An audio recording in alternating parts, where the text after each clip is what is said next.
Borthakur IAS Academy, an endeavor of excellence. Borthakur IAS Academy.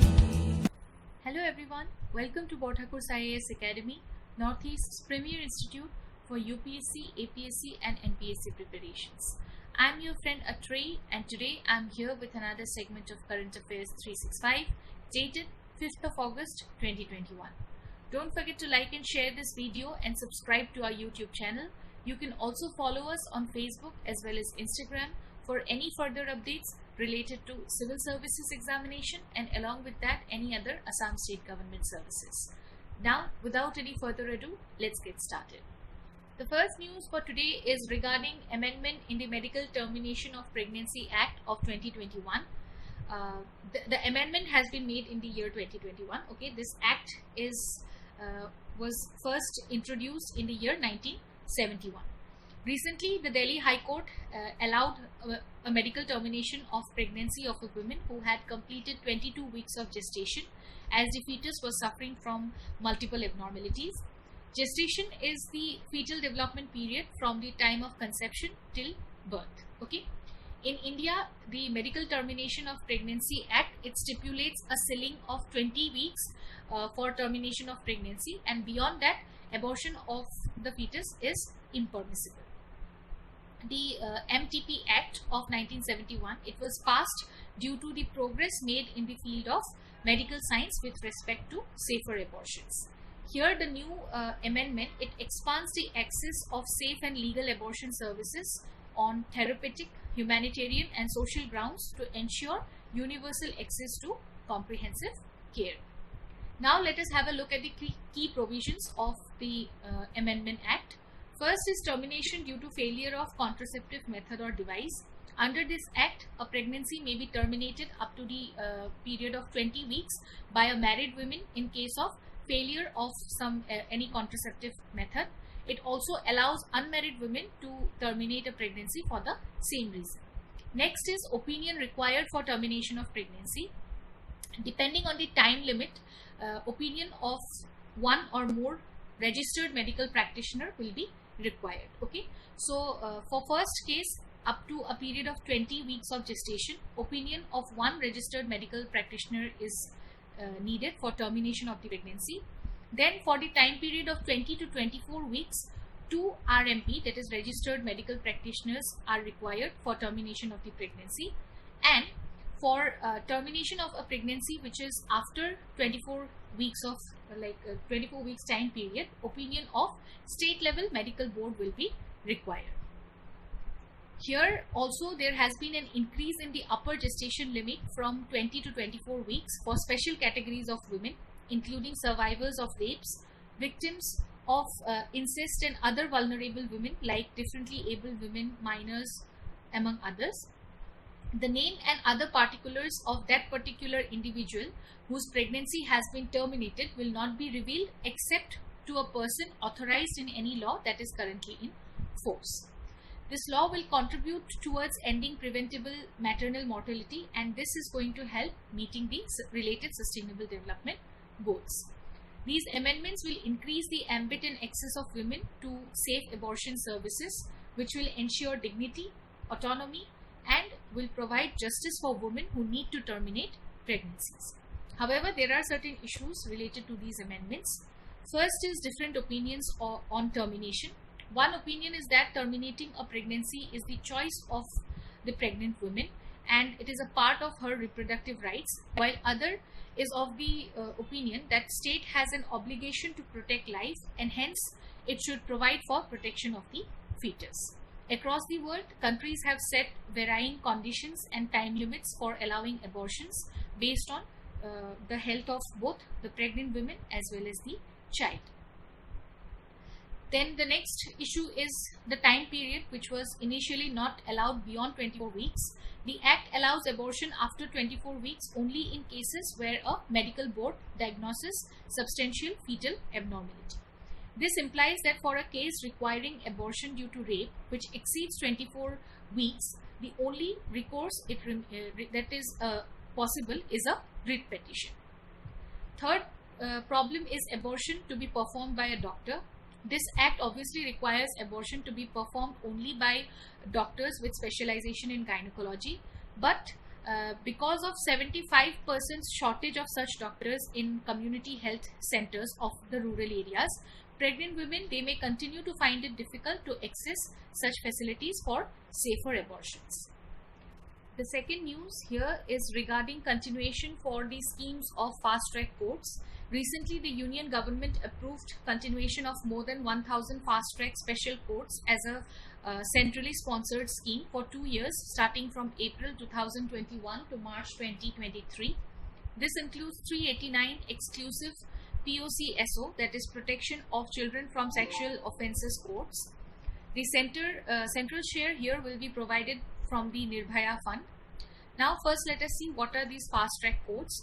These were first recommended by the 11th Finance Commission in the year 2000 in order to substantially bring down the pendency in districts and subordinate courts over the next 5 years. In the year 2011, central government stopped funding for these fast track courts, and the decision was challenged in Supreme Court in 2012, where the apex court said that it was up to the states to continue or shut down these courts depending on their financial situation. 3 states, Maharashtra, Tamil Nadu and Kerala, they continued running these courts, while Delhi, West Bengal, Himachal Pradesh and Karnataka had said that they would continue only till 2013. Following the case of December 2012 gang rape and murder, the Union government, they set up the Nirbhaya Fund and also amended the Juvenile Justice Act, along with which they set up a fast-track Mahila court. Some other states such as Uttar Pradesh, Jammu and Kashmir, Bihar, etc., they also set up these fast-track courts for rape cases thereafter. More recently, in the year 2019, the government approved a scheme for setting up of 1023 fast-track special courts across the country for expeditious disposal of pending rape cases under IPC and crimes under the POCSO Act. These fast-track special courts are dedicated courts expected to ensure swift dispensation of justice. They have a better clearance rate as compared to the regular courts and holds speedy trials. It also strengthens the deterrence framework for any sexual offender. However, there are some issues which are related to these fast-track courts. First is lack of infrastructure. These courts, they operate no differently than any other regular court, and it is just like any other court hall in the judiciary, district judiciary. So there are no changes in the legal process to enable the cases to move forward faster. There is also no element of processing engineering except where it is just fixed as an ad hoc thing, because there is no supporting infrastructure to ensure that the timeline is met. Second point is that there is no clear mandate on what kind of cases these fast track courts are supposed to hear. Thirdly, there is delay due to absence of witnesses, and it is one of the main reasons for adjournment, which is seen because under a study. And another cause for delay is adjournments sought by the lawyers. Litigation culture in our country encourages seeking adjournments, and the clients, in fact, they come to the lawyers to delay the cases. Then another problem related to these fast-track courts are the overburdened judges. The judicial officials, they are more or less judges from session courts who are given the extra responsibility of these fast-track courts. So for these fast-track courts to be more effective, the trials must be completed in a time-bound manner. And for this, a two-pronged approach is important, okay, that improves the human capacity of the courts with dedicated judges and also competent staff while restructuring the processes. The third news is regarding the second sustainable development goal, which is the road to zero hunger. As per a recent report by the United Nations, the goal of achieving sustainable development goals has been hit in the wake of the novel coronavirus disease pandemic. The zero hunger goal, it works in association with many other goals: poverty elimination, then good health and well-being, and need for clean drinking water. These are some of the few goals. Okay, first of all, we will see the relation between the other sustainable development goals with the second one. When it comes to goal number 1 and 2, food security, it does not rely only on food availability but also on the access to food. Okay, if food security and poverty can be seen as a part of the same scenario, then there should be reduction of poverty through lower, not just lower food prices, but also through providing higher income to the employees. Next is the relationship between the goal number 2 and 3.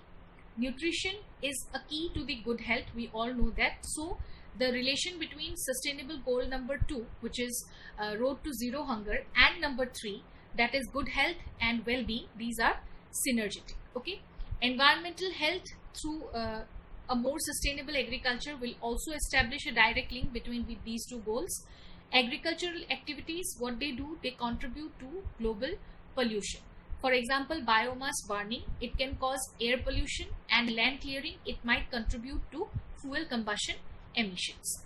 Along with that, they also have certain negative impact on human health, like agricultural ammonia emissions. Okay, these have resulted in several 100,000 premature deaths per year globally.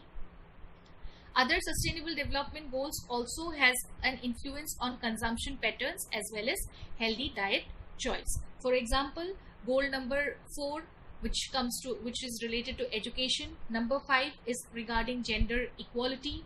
Then number 10 is reduction of inequality. 11 stands for sustainable cities and communities, and many more. Okay. Gender inequality, it makes several women food insecure. We have discussed this particular issue in our 4th news. Okay, you will see that. Female workers, they are they have a substantial share of agricultural workforce, but they might face difficulty in accessing land, livestock, education, and other such services. Decent work and economic growth as well as reduction of inequality can better support nutrition by going beyond the sustainable development goal number 1 and bringing economic resources. What is the first sustainable development goal? It is elimination of poverty. Okay. Then let us see the challenges which are associated with these goals. One of the most widely studied adverse impact is of the environmental impacts on the food system. It is the main contributor here is the climate change. Food systems, they contribute to around 34% of anthropogenic greenhouse gas emissions. Second challenge is overconsumption of water resources, which is another critical challenge that is faced by agriculture. Irrigation, it represents around 70% of the global water withdrawals, and this demand is expected to continue and increase in the upcoming decades. Third challenge is excessive use of nitrogen and phosphorus, which is harmful for terrestrial as well as marine ecosystems. Excess use of nitrogen, it causes acidification of water as well as soil, and nitrous oxide, it causes climate warming emissions and stratospheric ozone depletion. So these are the negative impacts of using fertilizers or any such chemicals which has got a high percentage of nitrogen and any other chemical like potassium, phosphorus, etc. Moving ahead to the next news, it is about inequitable food systems. According to the United Nations report on food system, today's systems are heavily afflicted by power imbalances and inequality, which do not work well for most women. Women are affected disproportionately by the factors like climate change, COVID-19, discrimination, migration, less land rights, etc. This report has come ahead of the Food Systems Summit in September 2021. Food systems are actually complex web of certain activities which involves processes like production, handling, preparation, storage, access, purchase, consumption. Along with that, other activities which includes social, economic as well as environmental outcome. Now moving ahead to the key findings of the report. First point which was reflected in this report was that women are disproportionately more affected by climate change and land degradation. Although women are more likely than men to notice the climate change's impacts, okay, on agricultural productivity, but they are less likely than men to receive any key information on climate and agricultural information, which would allow them to plan for the climate concerns. Second point was regarding malnutrition. Women, they face high levels of obesity and are more susceptible to any chronic diseases. Indigenous women, although they play a crucial role in eradicating hunger and malnutrition, but limitations in recognition and exercises of rights have hampered access to the equitable food systems. Next point was regarding migration. Migration among the youths over course of urban transition, it had impacts on the gendered nature of economic roles, and moreover it entailed a growing gap between the location of food production and food consumption. Along with that, a report of the United Nations in 2020, it had hinted on how epidemics like COVID-19 can significantly reduce women's economic and livelihood activities. This might result in increasing poverty rates and exaggerating food insecurity. Food insecurity, when it comes to rural women, they are among the worst affected among the population of 821 million. And as many as 31 African countries, they were dependent on external food aid till the year 2019. So in order to limit this particular imbalance, we have to first create some independent women groups. Okay, the United Nations has called for more such independent social systems at both national as well as regional level in order to strengthen the institutional architecture and make decision-making processes related to food systems way more inclusive. Next point is that we have to ensure access to fundamental services. Okay, we have to work in such a way that it would allow adoption of policies that will eliminate barriers in access to fundamental services, and in turn is going to ensure right to food, shelter and health for all. Then we have to make governments and businesses accountable. United Nations here has stressed that inequitable systems and structures that enables and exaggerates inequality for food systems, they must be dismantled, and governments, business as well as organizations, they must be held accountable for ensuring equitable livelihoods for all. And with this, we have come to an end of today's session. I hope this will be helpful. Don't forget to like and share this video and subscribe to our YouTube channel. I'll see you all again tomorrow with another segment of Current Affairs 365 only on Borthakur's IAS Academy, Northeast's premier institute for UPSC, APSC and NPSC preparations. Till then, keep learning. Take care. Bye-bye. Borthakur IAS Academy. প্রস্তুতি আৰু অধ্যয়নৰ নিৰ্ভৰযোগ্য ঠিকনা। Borthakur IAS Academy.